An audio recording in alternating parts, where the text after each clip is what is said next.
जी पहले यहीं से शुरू करिए, बंगाल में आपको क्या लग रहा है इस बार क्या होने वाला है? ये आप ऐसा सवाल कर रहे हैं जब काउंटिंग की सुबह 8 बजे तो आप इसका जवाब नहीं ढूंढ पाते और आज 6 महीने पहले इस सवाल को पूछ रहे हैं। क्या काउंटिंग के दिन सुबह 8 बजे इसका जवाब दे सकते हैं आप? आपके लिए पूछ रहा हूं मैं। तो ये सवाल अलग सवाल है, वो कहां तक पहुंचेगा। अभी तो इलेक्शन शुरू भी नहीं हुआ, अभी तो वो गंगा, अच्छा अगर आज चुनाव अभी हो जाए, गंगा बिहार से चली, अच्छा आज वोट पड़ जाए सर, तो अभी गंगा बिहार से चली है, हाँ। अभी बंगाल तक पहुंचने में उसे टाइम लगेगा। देखिए, या तो हम पहले बंगाल पे बात करें, मैं गठबंधन की पहले बात करते हैं, इंडिया गठबंधन की। जैसे सतीश जी ने भी कहा कि भाई क्यों उठाते हैं चर्चा, क्यों ना उठाएं। अखिलेश जी की तरफ से जब रविदास मेहरोत्रा बोल रहे हूँ, टीएमसी की तरफ से बोल रहे हूँ, आम आदमी पार्टी की तरफ से बोल रहे हूँ, और तमाम लोगों की तरफ से अलग अलग जो इंडिया गठबंधन के पार्टनर हैं, अनऑफिशियल ऑफिशियल जो भी तरीके से। दूसरा, एक बड़ा गठबंधन है, एक मजबूत गठबंधन होता था, एक विपक्ष की ताकत के तौर पर रखता था। अभी एक बात कही गई कि भाई 2004 से 2014 तक एनडीए गठबंधन कहाँ था, 2014 से 2024 तक कहाँ था। 2004 से 2014 तक नहीं था तो उसका नतीजा क्या हुआ, एनडीए गठबंधन को बहुत दूर आना पड़ा। और यदि ये कहें कि मैं ये कहूँ कि अरे माणक जी तो डॉक्टर के नहीं जा रहे हैं, मैं क्यों जाऊं, बीमार मैं हूं कि माणक जी हैं?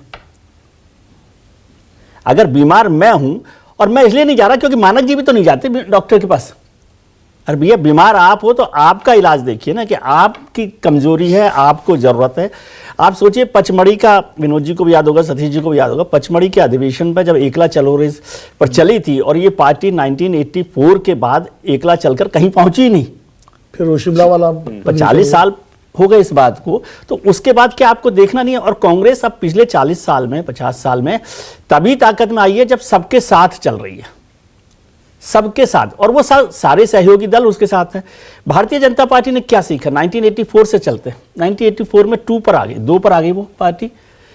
उसके बाद वो लगातार आई है, 1989 पर आई है, जब 96 में जब आती है, 1989 का इलेक्शन देखिए, 89 में वो उन ध्रुवों के साथ भी खड़ी हो गई कांग्रेस को रोकने के लिए जो उनको बिल्कुल पसंद नहीं थे। लेफ्ट पार्टी के साथ वो खड़ी है, और वीपी सिंह भी कोई उनकी पसंद के नेता तो नहीं थे, लेकिन उनके साथ खड़ी हो गई क्योंकि उसको मकसद साफ था कि कांग्रेस को हराना है। 96 में देखिए कि वो ऐसी जगह पर पहुंच गई थी 92 के बाद कि कोई साथ आने को तैयार नहीं था। 13 दिन में सरकार गिर गई। अछूत मानते थे, अनटचेबल मानते थे। और आडवाणी जी ने कहा बहुत गंभीरता से कि हम लोगों ने सोशल अनटचेबिलिटी को खत्म कर दिया, लेकिन पॉलिटिकल अनटचेबिलिटी के साथ हम चल रहे हैं, जी रहे हैं। उस पर आपत्ति की थी। फिर 98 में, 99 में वो गठबंधन के साथ लगातार, और सबको जोड़ के वो ममता जी, वही ममता जी जो आज नखरा दिखा रही हैं। आज इस लेवल पे आ गए विजय जी, बहुत खूबसूरत बात कह रहे हैं। आज इस लेवल पर आ गई है बीजेपी, गठबंधन के साथ, सहयोगियों के साथ ऐसी केमिस्ट्री बना ली है कि सिर्फ मेरे ख्याल कांग्रेस, लेफ्ट, आरजेडी और समाजवादी पार्टी छोड़ दीजिए, तो उसके अलावा सारी पार्टियां बीजेपी के साथ गठबंधन या फिर सहयोग कर चुकी हैं। सब कर चुके हैं, सिर्फ 3-4 छोड़ दीजिए। और आप ममता जी की बात कर रहे हैं, भाई ममता जी नहीं मानती। ममता जी तो वाजपेयी सरकार में थी ना। हाँ। क्या ये इंडिया गठबंधन वो कर सकता जो वाजपेयी जी ने प्रधानमंत्री रहते हुए किया? कि ममता जी नाराज हो गई तो वाजपेयी जी ममता जी के घर पहुंच गए कोलकाता में, और ममता जी कोलकाता छोड़ के चली गई तो वाजपेयी जी ममता जी की माता जी से मिले और कहा कि तुम्हारी बेटी बहुत शरारती है। और अगली बार जब कोलकाता लौटी, ममता जी दिल्ली पहुंच गई वाजपेयी जी के घर पर। ठीक है, आपको जयललिता के नखरे नहीं पता, आपको मायावती जी ने जिस तरह से टेंट्रम किए वो नहीं पता। तो गठबंधन के लिए सब कुछ, चंद्रबाबू नायडू, सब कुछ को झेलना पड़ता है। और अभी ताजा एनडीए को भी देख लें, आज तो वो ताकतवर है, उसके बाद वो संजय निषाद को रखते हैं, ओम प्रकाश राजभर को रखते हैं, अनुप्रिया पटेल को रखते हैं, यहाँ पर उपेंद्र कुशवाहा को रखते हैं, मांझी को रखते हैं, उधर से वहां पर उनको ले आते हैं जिसकी चर्चा की, जयंत चौधरी को। तो वो सारे लोगों को शामिल कर रहे हैं। यहाँ एक दूसरे के खिलाफ खड़े हो रहे हैं, एक दूसरे के खिलाफ लड़ाई लड़ रहे हैं। वो अखिलेश होता है, वो कुछ होता है, और हर चुनाव में हो रहा है। नुकसान किसका हो रहा है? अभी आप देखिए, बिहार से इसको समझिए, बिहार के चुनाव में आरजेडी का और महागठबंधन का वोट कम नहीं हुआ, 23% वोट मिला। मैं बार बार इस बात पे जोर दे रहा हूं कि तेजस्वी जी को ऐसा मत समझिए कि कमजोर आदमी, 1 करोड़ 15 लाख वोट मिला और 23% वोट मिला। लेकिन वो क्यों नहीं सरकार बना पाए? क्योंकि उन्होंने वो नहीं किया जो बीजेपी ने किया, कि वो जो गठबंधन को ठीक से लड़ लेते हैं, वो मुकेश सहनी के साथ, वो कांग्रेस के साथ, जब वो वहां पर पहुंच जाते हैं, आरएलएम कुशवाहा को भी वो एक सीट दे देते हैं, उनको भी एक मंत्री बना देते हैं। तो क्यों इस एक्सपेंशन को काम क्यों नहीं किया महागठबंधन की ने? महागठबंधन केवल 4% वोट पड़ा, पशुपति पारस तो जेएमएम को नहीं दे पाया एक सीट। भाई आप सोचिए कि जेएमएम तो जेएमएम नाराज हो गई। सर एनडीए गठबंधन को देखे कि एनडीए गठबंधन के पास जो वोट था महागठबंधन के पास था, दोनों के पास बराबर वोट था। उसमें एलजेपी का 5% वोट और जोड़ लें और आरएलएम का वोट जोड़ लें तो कुल मिलाकर 3% वोट का इजाफा उन्होंने किया है इस इलेक्शन में। बहुत कमाल नहीं किया, लेकिन उस गठबंधन को, उस केमिस्ट्री को, और इसको जब हम लोग कई बार बोलते हैं ना राजनीतिक प्रबंध, तो ऐसे नेगेटिव कोनोटेशन में बोलते हैं कि कोई बहुत शकुनी की चाल चल रही है भारतीय जनता पार्टी। तो ये नेगेटिव कोनोटेशन जब तक आप खुद समझेंगे तब तक आप उसको नहीं संभाल सकते।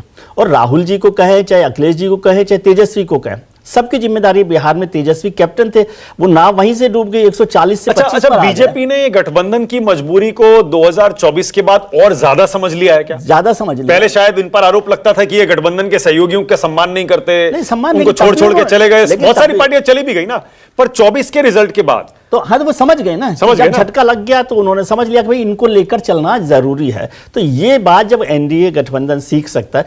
आपने देखा बिहार के इलेक्शन में अमित शाह ने सारे लोगों को बैठाकर सीटों का समझौता किया, कुछ कम करनी थी तो कम की, अपनी सीटें कम की। जेडीयू ने कह दिया कि हम सीट नहीं देंगे एलजेपी को, बीजेपी ने अपने खाते से, इसलिए वो 101 करके उसको एलजेपी को सीट्स दे दी है। उनको साथ में रखा है, कुशवाहा जी को साथ में रखा कि ठीक है मंत्री बनाना ही है। मतलब गठबंधन की जरूरत को बीजेपी आज भी बेहतर समझ रही है? आज भी बेहतर कांग्रेस पार्टी कम समझ पा रही है? नहीं, अभी भी नहीं समझ पा रही है कि कांग्रेस पार्टी, देखिए आपको तुलना तो बीजेपी से कांग्रेस की करनी पड़ेगी। कांग्रेस की करनी पड़ेगी। तो क्या जितना बीजेपी समझ रही है, कांग्रेस एंकर पार्टी, हाँ, इसीलिए कांग्रेस नहीं समझ पा रही है क्या? कांग्रेस नहीं समझ पा रही है। कांग्रेस को तो अभी पहले अपने घर को भी सबको साथ लेकर चलना है। देखिए घर में जो बाबा होता है ना, उसकी मतलब ग्रैंड पेरेंट्स जिसको कहते हैं हम, उसकी जिम्मेदारी होती है कि वो सबको साथ लेकर चले। नाराज तो सब लोग होते हैं, फिर आप कहोगे ये बेटा ही तो बार बार नाराज होता है, बाबा कब तक मनाएंगे? अरे बाबा का काम है कि परिवार को साथ रखे। और उसमें कभी कभी अब कोई लड़की ने लव मैरिज कर ली तो बाबा घर से थोड़ी निकाल, ऐसे तो निकाल देंगे तो सबको घर से बाहर निकाल दीजिए, उसको भी मना कर रखना है। किसकी तरफ इशारा कर रहे हैं आप?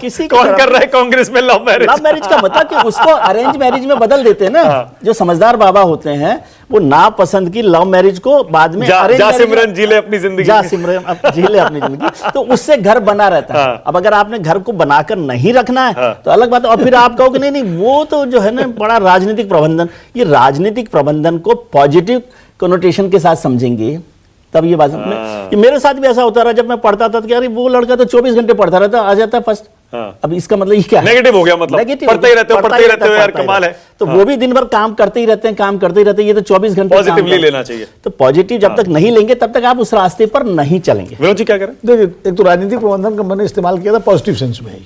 नहीं आपके लिए मैं वैसे नहीं, मैं उस पर नहीं कह रहा था ईवीएम का, वो नहीं, कैसे अलायंसेस बनाने हैं अपने, कैसे लोगों को टिकट देना है, कैसे ग्राउंड पर जो है तैयारियां करनी है, कैसे बूथ मैनेजमेंट करना है, उसकी उस संबंध में कह रहा था। और इश्यूज कैसे उठाने हैं, वो राजनीतिक प्रबंधन की बात कर रहा हूँ।